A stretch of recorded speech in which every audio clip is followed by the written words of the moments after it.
আল্লামা সাঈদীর যখন রায় বাইর হয়, সেই সময় যদি আর কেউ ময়দানে নামুক, আমাদের দেশের টুপিওয়ালারা ময়দানে নামতো, আল্লামা সাঈদীরে ওরা অন্যায় ভাবে মেরে দিতে পারত না। আল্লামা সাঈদীর রায়ের পরে আমার দেশের একদল টুপিওয়ালারা আনন্দ মিছিল করেছিল, আমাদের দেশের একদল টুপিওয়ালারা আনন্দ করেছিল। কথা বলেন, কথা বলেন, কথা বলে। সে টুপিওয়ালারা এখনো আছে না? নাই, আমাদের সামনেই আছে। বড় বড় মসজিদের খতিব, বড় বড় মসজিদ মাদ্রাসার বড় বড় পদ দিয়ে, গায়ে মুজিব কোট পরে, মাথায় টুপি পরে, আল্লামা সাঈদীর মৃত্যুর দাবি করে প্রতিটা শহরে আনন্দ মিছিল করেছিল এই টুপিওয়ালারা, এই টুপিওয়ালারা, এই টুপিওয়ালারা।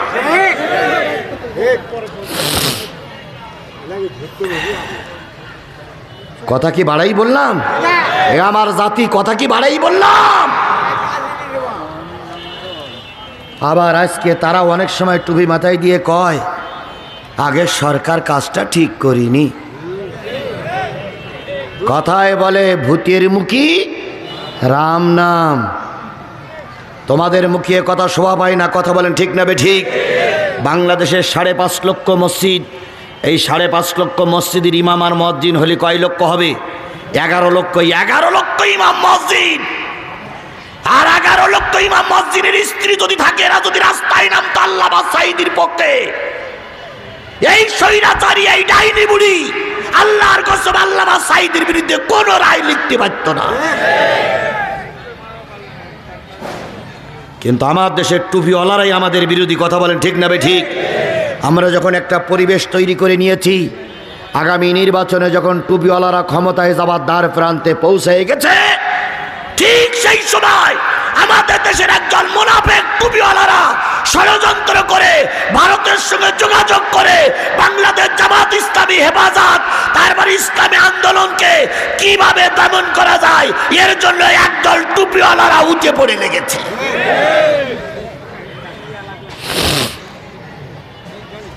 এরা হলো ভারতের 5 আটা গোলাম, এরা বেধর্মীদের দালাল। কথা বলেন ঠিক না বেঠিক? আচ্ছা, কোরআন যদি ক্ষমতায় যায় হিন্দুদের কোনো সমস্যা আছে? কোরআন যদি এদেশের রাষ্ট্র ক্ষমতায় যায় আমাদের কারোর কোনো সমস্যা আছে? তাহলে তুমি টুপিওয়ালা আনন্দ করবা কোরআনের পক্ষে, তুমি কোরআনের বিরুদ্ধে কথা বলো কোন যুক্তিতে? কোথায় আওয়ামী লীগ, কোথায় কাদের কাকা, কোথায় গেল ওই জালিমের গরম গরম কথা? কোথায় আওয়ামী লীগ, কোথায় কাদের কাকা, কোথায় গেল ওই জালিমের গরম গরম কথা?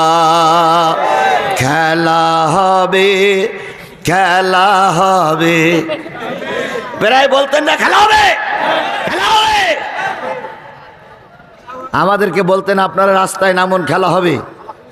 কিন্তু কিন্তু আমরা খেলতে নামতে চাইতাম, ওরা আমাদের রাস্তায় নামতে দিত না। কথা বলে ঠিক না বেঠিক? নির্বাচনের আগের রাত্রেই ওনারা সব ব্যালট বাক্স ভর্তি করালো। সুতরাং আমরা খেলার জন্য তখনও তৈরি ছিলাম, এখনো তৈরি আছি। কথা বলেন ঠিক না বেঠিক? খেলা হবে, খেলা হবে, খেলা হবে বলে কাকা গেল পালাইয়া। আলহামদুলিল্লাহ শেখ হাসিনা পালাইছে দেশটা ছাড়িয়া। তাহলে এই সুন্দর পরিবেশ কে তৈরি করে দিয়েছেন? যে আল্লাহ সুন্দর পরিবেশটা তৈরি করে দিলেন, সেই আল্লাহর শুকরিয়া আসতে না জোরে? সবাই মিলে বলছে আলহামদুলিল্লাহ। কার শুকরিয়া আদায় করলাম? কার শুকরিয়া আদায় করলাম? খুশি হলো কে? আর আলহামদুলিল্লাহ, সুবহান আল্লাহ, আল্লাহু আকবার এই শব্দটা মেনে নিতে পারে না, গ্রহণ করতে পারে না, সহ্য করতে পারে না। তিনি কে? শয়তান। শয়তান, শয়তান। এখন শয়তানকে এই মজলিসে আছে? একটাও আছে? অবশ্যই আছে, অবশ্যই আছে। তাকাই দেখবেন ডাইনে বামে, অবশ্যই এর ভিতরে শয়তান আছে।